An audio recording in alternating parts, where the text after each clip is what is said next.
ವಿಧಾನಸೌಧ ಬಳಿ ನಮ್ಮ ಪ್ರತಿನಿಧಿ ಸುನೀಲ್ ಇದ್ದಾರೆ, ಮಾತಾಡೋಣ.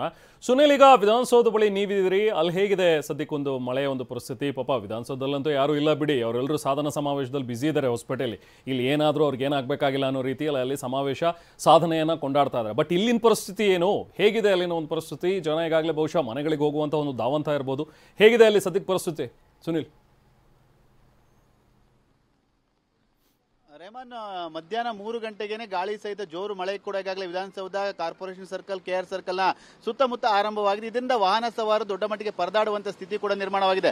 ನನಗೆ ವಿಧಾನಸೌಧ ಮುಂಭಾಗದ ದೃಶ್ಯದಲ್ಲಿ ನೋಡ್ತಾ ಇದ್ರೆ ಮಳೆಯಲ್ಲೇ ಕೂಡ ಜನರು ಬರುವಂತ ಪರಿಸ್ಥಿತಿ ನಿರ್ಮಾಣವಾಗಿದೆ. ಯಾಕಂದ್ರೆ ಸಾರ್ವಜನಿಕರು ಕೆಲಸಗಳಿಗೆ ಹೋಗಬೇಕಾಗಿರುತ್ತೆ, ಕೆಲಸ ಮುಗಿಸಿ ಮನೆಗಳಿಗೆ ಹೋಗಬೇಕಾಗಿರುತ್ತೆ, ಅಂತವರಿಗೆ ಸಾಕಷ್ಟು ತೊಂದರೆ ಕೂಡ ಆಗ್ತಾ ಇರುವಂತದ್ದು. ನನ್ನ ಎಡಭಾಗದ ದೃಶ್ಯವನ್ನು ನೋಡ್ತಾ ಇದ್ರೆ ಎಲ್ಲರೂ ಕೂಡ ಬೈಕ್ ಅನ್ನ ನಿಲ್ಲಿಸಿ ಪಕ್ಕದಲ್ಲೇ ಮೆಟ್ರೋ ಸ್ಟೇಷನ್ ಇದೆ ವಿಧಾನಸೌಧ ಬಳಿಯಲ್ಲಿ ಎಲ್ಲರೂ ಕೂಡ ಆಶ್ರಯ ಪಡಿತಾ ಇರುವಂತ. ಯಾಕಂದ್ರೆ ಏಕಾಏಕಿ ಮಳೆ ಜೋರಾಗಿ ಶುರುವಾಯಿತು, ಗಾಳಿ ಸಹಿತ ಜೋರಾದ ಮಳೆ ಹಿನ್ನೆಲೆಯಲ್ಲಿ ಎಲ್ಲರಿಗೂ ಒಂದ್ ರೀತಿ ಆತಂಕ ಶುರುವಾಯಿತು. ಯಾಕಂದ್ರೆ ಜೋರಾದ ಮಳೆಯಲ್ಲಿ ಎಲ್ಲಿ ಹೋದ್ರೆ ನಾವೇನಾದ್ರೂ ಅಪಘಾತಗಳು ಆಗುತ್ತೆ ಅಂತ ಹೇಳಿ ಎಲ್ಲರೂ ಕೂಡ ಈಗ ಮೆಟ್ರೋ ಸ್ಟೇಷನ್ ನ ಮುಂಭಾಗದಲ್ಲಿ ಒಂದು ಆಶ್ರಯವನ್ನು ಕೂಡ ಪಡಿತಾರೆ. ಆ ದೃಶ್ಯವನ್ನು ಕೂಡ ನಾನು ತೋರಿಸ್ತಾ ಹೋಗ್ತೀನಿ. ನನ್ನ ಎಡಭಾಗಕ್ಕೆ ನೋಡ್ತಾ ಇದ್ರೆ ಎಲ್ಲರೂ ಕೂಡ ವಾಹನಗಳನ್ನ ನಿಲ್ಲಿಸಿ ಮೆಟ್ರೋ ಸ್ಟೇಷನ್ ಎಂದೇ ಆ ಒಂದು ಮೆಟ್ರೋ ಸ್ಟೇಷನ್ ನ ಪಕ್ಕದಲ್ಲಿ ಎಲ್ಲರೂ ಕೂಡ ಆಶ್ರಯ ಪಡಿತಾ ಇರುವಂತ. ಮಧ್ಯಾಹ್ನ 3 ಗಂಟೆಗೆ ಈ ಒಂದು ಜೋರು ಮಳೆ ಕೂಡ ಆರಂಭವಾಗಿದೆ.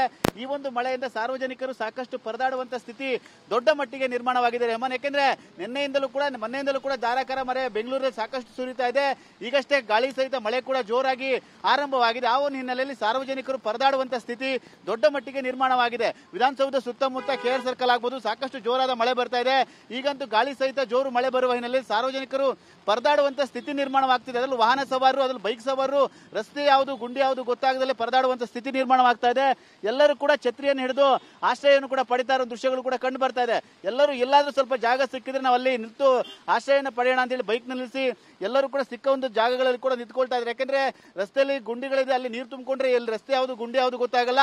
ಇದರಿಂದ ಸಾಕಷ್ಟು ಸಮಸ್ಯೆ ಆಗುತ್ತೆ, ಅನಾಹುತ ಆಗುತ್ತೆ ಅಂತ ಹೇಳಿ ಜೀವವನ್ನ ಕೈಲಿ ಹಿಡಿದು ಬೈಕ್ ಸವಾರರು ಒಂದು ಓಡಾಟವನ್ನು ಕೂಡ ನಡೆಸ್ತಾ ಇದ್ದಾರೆ. ಮಧ್ಯಾಹ್ನ 3 ಗಂಟೆಗೆ ಆರಂಭವಾಗಿರೋ ಒಂದು ಗಾಳಿ ಸಹಿತ ಮಳೆ ಎಂದೇ ಮತ್ತಷ್ಟು ಸಾರ್ವಜನಿಕರಿಗೆ ಆತಂಕ ಕೂಡ ಹೆಚ್ಚಿಸಿರುವಂತೆ. ಯಾಕಂದ್ರೆ ಇನ್ನು ಸಂಜೆಗೆ ಮನೆಗೆ ಹೋಗಬೇಕಾಗುತ್ತೆ, ಆ ಸಂದರ್ಭದಲ್ಲಿ ಮತ್ತೆ ಮಳೆ ಹೆಚ್ಚಾದ್ರೆ ಸಾಕಷ್ಟು ಸಮಸ್ಯೆ ಆಗುತ್ತೆ ಅಂತೇಳಿ ಜನರು ಕೂಡ ಒಂದ್ ರೀತಿ ಆತಂಕದಲ್ಲೇ ಓಡಾಟವನ್ನು ಕೂಡ ನಡೆಸ್ತಾ ಇರುವಂತದ್ದು ರೆಹಮಾನ್. ರೈಟ್ ಸುನಿಲ್, ಹೋಲ್ಡ್, ನಾನು ಮಾತಾಡ್ತೇನೆ.